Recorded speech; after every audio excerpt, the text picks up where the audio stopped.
தமிழகமெங்கும் கிளைகள் கொண்ட Annamal institute of hotel management and hospital management படிப்பில் சேர்வதற்கான அட்மிஷன் நடைபெறுகிறது. சீமை கருவேல மரங்களை அகற்ற தமிழ்நாடு அரசு நிதி ஒதுக்க வேண்டும் என உயர்நீதிமன்றம் நியமித்த ஓய்வு பெற்ற நீதிபதி செல்வம் வலியுறுத்தியுள்ளார். தமிழ்நாட்டில் அடுத்து பருவமழை தொடங்கும் முன்பு சீமை கருவேல மரங்களை அகற்றவும் இப்பணியை மேற்பார்வையிட ஓய்வு பெற்ற நீதிபதிகளை நியமனம் செய்தும் உயர்நீதிமன்றம் உத்தரவிட்டது.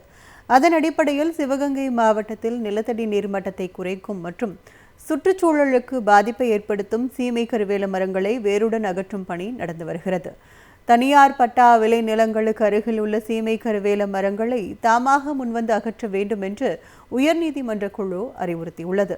அந்த அடிப்படையில் ஓய்வு பெற்ற நீதிபதி செல்வம் மாவட்ட ஆட்சித்தலைவர் ஆகாஷுடன் சென்று சிவகங்கை அருகே காஞ்சிரங்கால் கண்மாய், பெருமாள்பட்டி கண்மாய், இடையமேலூர் கண்டாணிப்பட்டி கண்மாய்களில் கருவேல மரங்கள் அகற்றி பகுதிகளை ஆய்வு செய்தார்.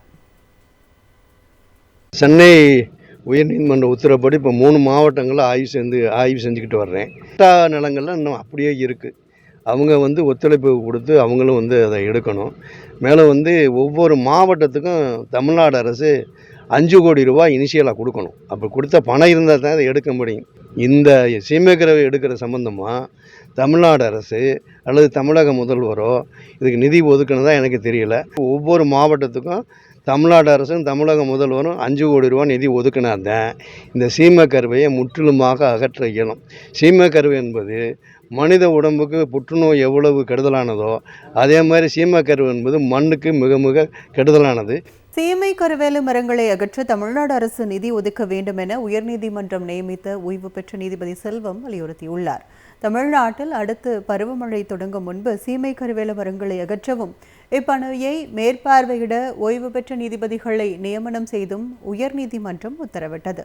அதன் அடிப்படையில் சிவகங்கை மாவட்டத்தில் நிலத்தடி நீர்மட்டத்தை குறைக்கும் மற்றும் சுற்றுச்சூழலுக்கு பாதிப்பை ஏற்படுத்தும் சீமை கருவேல மரங்களை வேருடன் அகற்றும் பணி நடந்து வருகிறது.